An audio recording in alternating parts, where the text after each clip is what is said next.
But yeah, hey, thanks for joining again. Let's walk through some more Skyrim on Legendary difficulty. This is a recap of the Enchanting Power Leveling Machine. To set up an Enchanting Power Leveling Machine, you need A, the Merchant perk in the Speech skill tree. You need to B, join the College of Winterhold, and you need to C, have a whole bunch of weapons. That's it.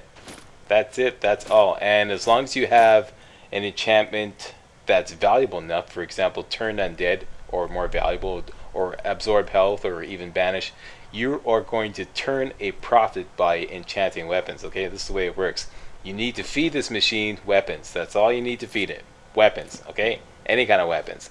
Best thing is to get the weapons for free from dungeon diving or, you know, going on quests. Okay, all those weapons that you thought were really cheap and worth like absolutely nothing are actually worth a lot to this enchanting power leveling machine. Okay, so what you do is you bring the weapons back here, and as long as you have a few filled soul gems, you enchant those weapons with Turn Undead or a more valuable enchantment like Banish, and then sell those weapons back to all the merchant trainers here at the College of Winterhold in the Hall of Countenance. That's Feralda, Finis, Drevis, and Colette upstairs. Buy more filled soul gems, use those filled soul gems to enchant more weapons. Wait 48 hours for everybody's inventory to restock. Enchant more weapons, buy more filled soul gems, etc., etc., etc. As long as you have a supply of weapons, you can keep this enchanting power leveling machine going on forever, and you will level up enchanting a lot, and you make a small profit doing it. You might even make a big profit doing it if you got like a valuable enchantment like Banish, like I do now. So you wish to master the arcane arts. So there you go, that's a recap of the enchanting power leveling machine. By the way, this is a business video, hardcore slackers only. If you're not a hardcore slacker, leave right now. Go away. Stop watching this video. Okay, now. You still here? Great! You are now officially a hardcore slacker. Yeah, congratulations. Now, all right. Some of this is routine. I've taken care to for those with the talent to cast speed up the parts that are fairly routine, like just the enchanting part and whatnot. Right now I'm buying a whole bunch of filled soul gems. I don't recommend, with regards to feeding your enchanting power leveling machine, soul gems, I don't recommend buying above commons. Okay, buy commons, lessers, or petties, unless you've got a ton of cash like I do. Then you can buy graders and even grands. Grands aren't really that cost effective with regards to how much they level you up versus how much you spend on the filled soul gem. Okay, so I would say commons or less, commons, lessers, or petties. If you're trying to save cash, if you got a lot of cash like me, don't worry about it. Buy them all. Right?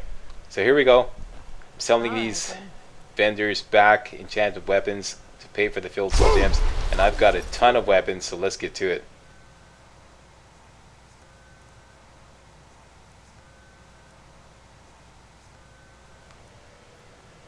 Actually, what I'm doing right now is doing a soul gem count. So after buying a whole bunch of soul gems, okay, that's an easy way to check out how many soul gems you have. Go to the Arcane Enchanter and just interact with it and look at the soul gems listing, and it will automatically list all your filled soul gems, so you don't have to like sort through your miscellaneous lists and count up, what are filled and what are not filled, right? So I've done a soul gem count. I am now taking out the same number of unenchanted weapons from my stash in the wardrobe, taking it back up. What I do is I want the exact same number of weapons, okay? So then when it goes to selling the weapons, I don't have to worry about sorting through which weapons are enchanted and which ones are not. I just sell them all, right? So now I'm casting the spell of Fast Enchanting.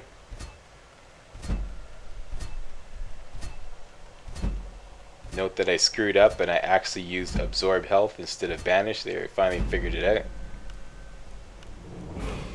Banish is a much more valuable enchantment. And I'm leveling up. So I'll take a pause for the cause. Go to the skills menu, select Magicka as the attribute to advance, and then back to some more enchanting. And throughout this whole process, I'm rapidly leveling up enchanting, which is the whole purpose of this, to power level enchanting for free. Now, as a reward for being a super hardcore slacker, yeah, what do we get for being a hardcore slacker, Slack? Well, because you're watching this video and you did not abandon this video, I'm going to talk a little bit about what's coming up next on MajorSlackAttack. I don't like doing this, okay, because what happens is some of you take it way too seriously, and then you say, what about this and what about that? You said you're going to do this, you said you're going to do that. This is not, okay, read my lips, people. This is not a schedule. This is merely a courtesy, okay? Some of you may be wondering what's coming up next on Major Slack videos. This is a courtesy, so don't go back and come back to this video and say, you said you're going to do this by such and such a date. It's subject to change, all right? Subject to change, okay? Operative words, change, all right? Now, I expect Skyrim to run approximately another month or 5 weeks, okay? Then around the middle of September, I'm going to start doing Assassin's Creed 4 as promised. A viewer named Recondo7 purchased Assassin's Creed 4 for me almost a year ago, and I've been promising to do a walkthrough on that, and I've been telling everybody else I'm going to do a walkthrough on that, and that is still in the works. Okay, so somewhere around the middle of September, that's when I'm going to begin that. Okay, and there is a plan to catch up to new games. All right, I expect that to run approximately 6 weeks. Okay, if I crank out 2 videos a day for 6 weeks, that's 72 videos. Hopefully 72 videos will cover the walkthrough. Maybe I might do 3 videos a day, which would give me like, over 100 videos to cover the walkthrough of Assassin's Creed 4. Okay, so 6 weeks from the middle of September, that'll take us up to November 1st, okay? And the Borderlands prequel will have just been released somewhere around the middle of October. I believe the release date is October 14th. Just a wild guess. Somewhere around there. I know it's in the middle of October. So that'll give me a couple of weeks to practice up to do a real walkthrough of Borderlands prequel. That should be launching somewhere around the beginning of November. Okay, so at that point, I will have caught up to new games. Okay, officially. Okay, there is a plan to catch up to new games. Right. Then around the middle of November, Far Cry 4 is going to be released. I'll do the Borderlands prequel for about a month. Hopefully, I can cover that game in a month. And then somewhere around the beginning of December or the middle of December, just before Christmas, I'll start Far Cry 4. Alright, so at that point I'll have caught up with new games, and we still don't have a firm release date for the PC version of Grand Theft Auto 5, which I'm dying to play. Definitely going to do that, but we don't have a firm release date for that. They just said sometime in the fall, so so I can't really plan for that yet because they don't know. And we were promised. Actually, that's not true. We weren't promised anything. This is the first time that Rockstar has actually made any kind of official statement with regards to a PC version of Grand Theft Auto 5. So, yeah. Everything else you've heard up until now has been complete rumors and bull doo-doo. Complete bull doo-doo. It was all rumors. Okay, this is the first time. It was just announced maybe a couple, 3 weeks ago that, yeah, Rockstar is going to release a PC version of Grand Theft Auto 5. But nothing firm yet, so I can't plan around. Okay, so once again, recap, Borderlands prequel somewhere around the beginning of November, Far Cry 4 somewhere around the beginning of December or middle of December, just before Christmas, and Grand Theft Auto 5 is TBD, to be determined, pending when it actually gets released. But planning to do all those games, and yeah, all totaled, I will be caught up to new games in the fall. Alright, so that is that. Something else I'd like to talk about, something that I've found very intriguing as of late. What am I really interested in lately? This is what a Skyrim speedrun. This will run possibly. I'm still thinking about this. This is still kind of like a work in progress. All right, this will not affect anything that I just announced. Okay, and not doing the Skyrim speedrun will not make anything else happen sooner. All right, this is not going to affect anything I just announced about other games. Okay, but I'm thinking of doing a Skyrim speedrun along with what you're watching now, this legendary walkthrough. Right, and I'm really fascinated about a speedrun, and this is mainly because all the speedruns that exist are glitched. They totally exploit the clipping through walls glitch, and it completely massacres the gameplay. Okay, now this is no disrespect to the speedrun community. I fully recognize that speedrunning has for a long time and traditionally respected or like made it permissible to use glitches to get through the game. All right, it's just that some games have glitches that allow you to basically skip vast quantities or vast sections of the game and not even play them, and Skyrim is one of them. Skyrim is one of those games. If you compare this to, say, speedrun of Grand Theft Auto San Andreas, okay, the old original Grand Theft Auto San Andreas, which is another speedrun I watched recently. I think the record now is 6.5 hours. Okay, there's very few glitches and exploits you can use in that game. So Until next time. to do a speedrun of that game, you actually have to play the game. Alright? And I personally have a lot more respect for speedruns where the player actually has to play the game. If you're just going to glitch your way through the game, I mean, to me, it doesn't really. It's a different kind of skill set. Okay, what you're doing is, you know, you're an expert glitch runner. Okay, that's great. That's all fine and dandy. But I was actually, you know, the only reason I'm interested in this because I was curious how fast somebody could complete the main quest line in Skyrim. Like how fast, like just blast through it, any difficulty setting, and how fast can you do it? And I was looking for a run like that, and one does not exist. There is no glitch speedrun of Skyrim to this day. I can't find one. If you can find one, show it to me.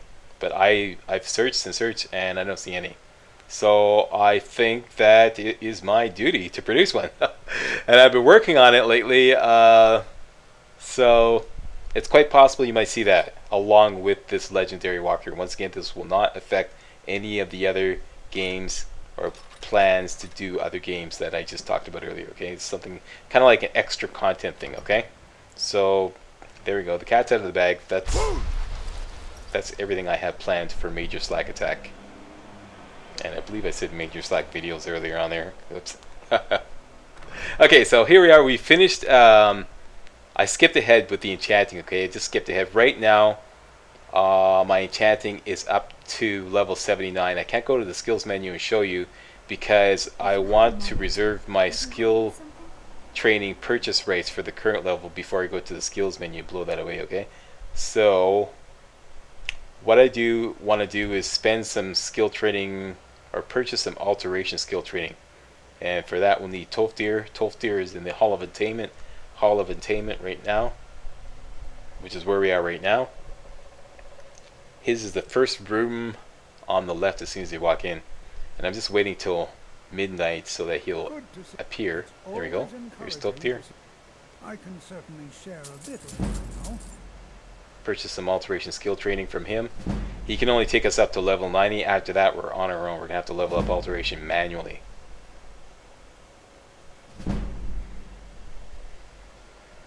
And I did bring a whole bunch of enchanted weaponry to sell back to him, because this is going to cost a lot. And Tolfdir, you dog.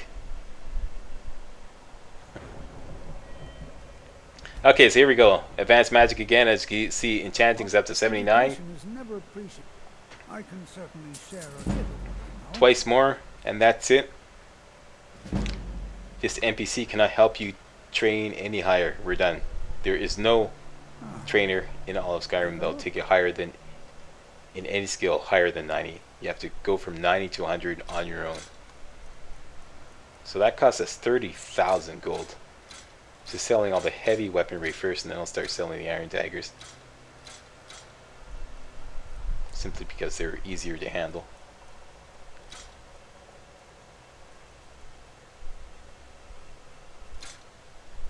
So there we go, only iron daggers left. Still got a lot of them.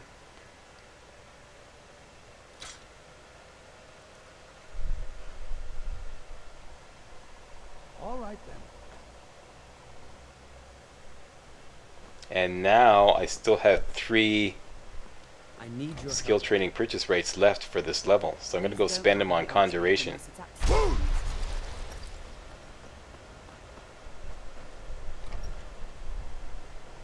Enchanting service. Let's go find Finis.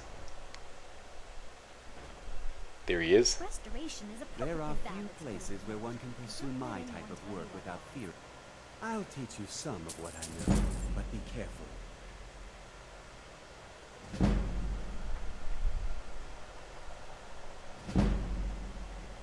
Until that incident. So you wish to master the arcane arts? And sell him back some weapons to get our gold back. Didn't spend much here. That's an awkward amount that he has left, so we'll sell him a potion. I know I have a potion that's worth around 800. So there we go. So we're done. And that is it. So there you go. Everything you heard in this video is privileged information. If anybody asks you why you know what I'm doing next, it's because you're a hardcore slacker, right? Yeah. Okay, so thanks for watching, and don't forget to check out my ebook. Hey guys, want to build the kick butt destruction tank mage you see me using in this video? Well, you can get the entire walkthrough in ebook format. Skyrim Legendary Made Easy, the quick and dirty dark elf build. This includes a complete step-by-step game plan to produce a destruction tank mage made for legendary difficulty gameplay. Also, exclusive bonus content. The Alchemist Business Model Power Start. How to become filthy rich in Skyrim using my special list of power potion recipes. More bonus content. So you like to cheat, do you? The Eager Eddie exploit build will show you how to use Skyrim exploits to create a ridiculously overpowered Conjuration mage in under 3 hours. Fully tested in the latest Skyrim patch. All this in an easy to read, easy to navigate 160-page ebook. Skyrim Legendary Made Easy, the quick and dirty dark elf build. Buy it now for only $9.99. All purchases are processed by the 100% secure world-renowned PayPal payment processor.